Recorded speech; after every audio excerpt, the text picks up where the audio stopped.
Allah, supaya Allah bisa menyalurkan dirinya ke dalam sekelompok orang.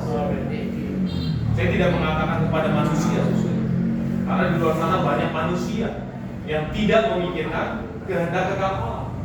Hari ini saudari, banyak di luar sana orang bilang, oh saya adalah bagi kehendak Allah. Ya. Untuk apa kamu dilahirkan? Saya sering kali ditanya itu waktu mahasiswa.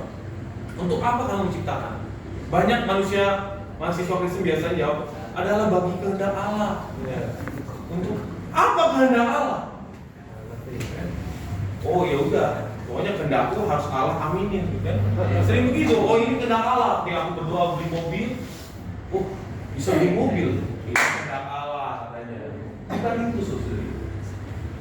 Itu adalah kehendak manusia kita. Itu adalah kehendak manusia kita. Kehendak Allah adalah menjadikan Kristus sebagai pusat, sebagai ruang lingkup, sebagai lingkungan kita, sebagai sarana, sebagai tujuan kita. Itulah ekonomi Allah. Anda ingin semakin rohani, apakah Kristus sarananya? Apakah Anda ingin berdoa? Apakah Kristus sarananya? Ya, saudara ya. Apakah Anda ingin keluarga Anda baik-baik? Apakah Kristus sarananya? Apakah Kristus caranya? Apakah Kristus ruang lingkupnya? Apakah pemikiran saudara-saudari adalah Kristus, Kristus, Kristus? Oh, tanpa Kristus tidak bisa. Apakah itu saudari? Apakah ada cara-cara lain? Apakah ada ajaran-ajaran lain? Ketika hari ini kita ingin keluarga kita baik-baik saja, lalu ada ajaran-ajaran lain. Nah, saudari, itu bukanlah ekonomi Allah. Amin. Ekonomi Allah adalah Allah di dalam segala situasi. Amin. Di dalam waktu terus menyalurkan dirinya. Amin. Inilah ekonomi Allah. Anda melihat Alkitab. Seringkali orang Kristen melihat Alkitab adalah untuk apa? Untuk berdebat dalam doktrin, ya kan? Orang sana, orang Muslim melihat membaca Alkitab paling banyak sekarang di zaman ini. Untuk apa? Untuk bukan menjatuhkan, sebenarnya membuat orang Kristen geleng-geleng gitu ya, jadi pusing gitu kan, jadi bingung, oh ini benar nggak ya? Sudah mendapatkan pengetahuan. Orang Kristen membaca Alkitab untuk mendapatkan pengetahuan. Tapi saudari, kita harus menjadi sekelompok orang yang membaca Alkitab adalah untuk mendapatkan penyaluran.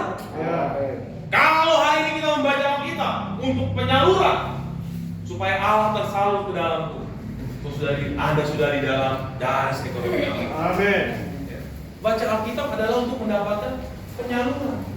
Apa yang disalurkan saudari? Kristus.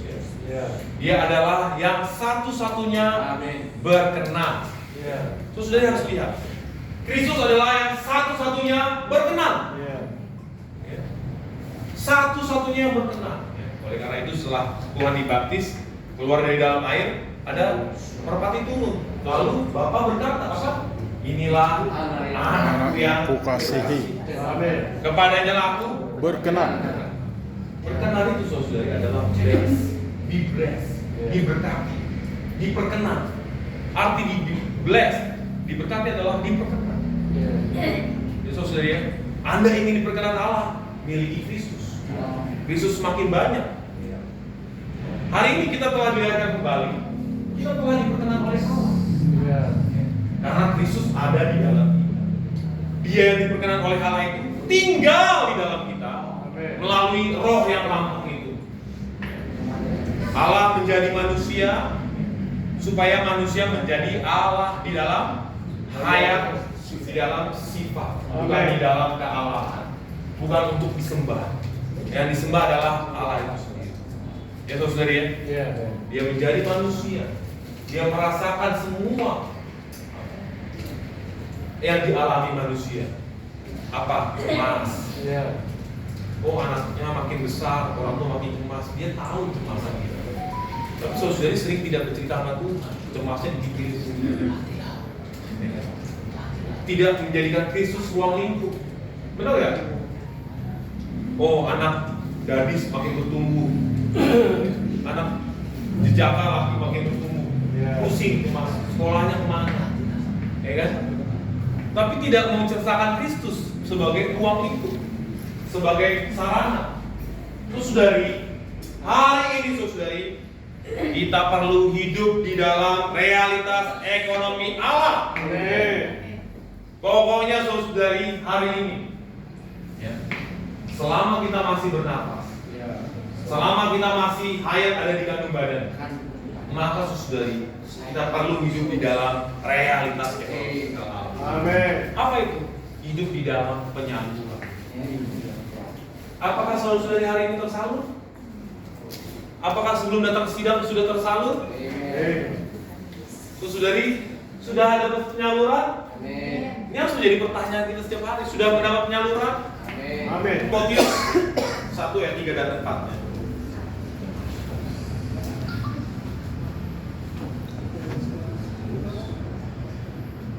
1 ayat 3 dan 4. Ini ayat yang sangat terkenal mengenai ekonomi Allah. Saudari harus bisa menghafalnya, letaknya di mana ya saudari. Sehingga saudari ketika menceritakan ekonomi Allah pada orang-orang apa itu, saudari harus baca di 1 Timotius 1 ayat 3 dan 4. Silakan saudari.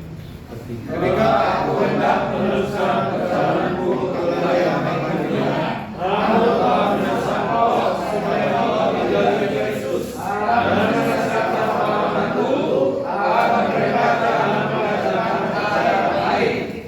Aku sungguh mengakuinya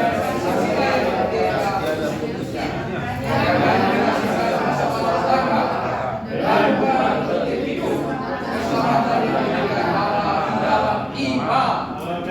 Amin ya. Jadi saudari hari ini ya, kata dari tata hidup keselamatan yang saudari lihat dari ayat 4 itu adalah ekonomi Allah ya. Kalau saudari belajar bahasa aslinya itu adalah oikosnomos atau pengaturan Allah atau rumah tangga Allah ya. Jadi saudari, kata ekonomi Allah itu secara eksplisit dikatakan di dalam Alkitab ya. Tapi banyak orang Kristen tidak mengetahui hal itu. Ada saudari perkataan mengenai ekonomi Allah. Bahwa ada satu pengaturan. Allah ingin menyalurkan dirinya. Supaya apa saudari? Dia mendapatkan rumah. Amin. Dia mendapatkan tubuh Kristus yang di muka bumi ini yang mengekspresikan dia ya. Secara korporal. Jadi ekspresi Tuhan itu bukan karena orang yang berdasi ini. Bukan. Tapi seluruh saudara-saudara. Saudari senang nggak di dalam hal ini saudari? Senang nggak saudari? Senang nggak? Ini saudari hari ini demi saudara-saudari, demi kita, saudara, Allah itu rela ya, melakukan banyak cara, ya, melakukan banyak cara. Supaya apa? Supaya dirinya bisa disalurkan. Amin. Dia rela saudari. Jadi saudari, ketika awal saudari lagi duitnya hilang nih, habis dapat 1 juta, ya hilang 1 juta, ya kan? Saudari, itu ada cara Allah. Supaya apa? Supaya dia menyalurkan dirinya. Waduh, katanya susah nih kayaknya. Kalau caranya begitu ya. Saudari bisa lihat di Ibrani ya. Ada seorang bapak alami ya, lalu memberikan ganjaran pada anaknya supaya apa? Supaya anaknya terdidik. Lalu bagaimana dengan Allah? Apalagi dia? Supaya orang-orang yang dikasihnya terdidik, ya, terlatih. Amin. Nah, saudari, tapi kita tidak mengharapkan hal itu. Oleh karena itu, saudari, jangan mengharapkan sampai situasi itu demikian mencekam. Ya nggak, saudari? Saudari, jangan, saudari. Oleh karena itu kita perlu ya supaya hidup itu kehidupan kita sehari-hari, makanya ada kata yang di judul tadi adalah harus membangun kebiasaan melatih roh itu. Amin. Nah, saudari, mari kita buka saudari ya. Kita buka saudari adalah di Amsal 20 ayat 20. Manusia adalah balita Tuhan yang menyelidiki seluruh saudari, tadi di ayat Timotius kita melihat bahwa hari ini banyak orang yang mengajarkan ajaran lain. Terus saudari, hari ini Anda sebagai orang tua, kalau ngajarin anak juga jangan ngajarin hal-hal lain ya. Jangan saudari. Ajarkanlah berpaling kepada Allah itu sendiri. Saya selalu kalau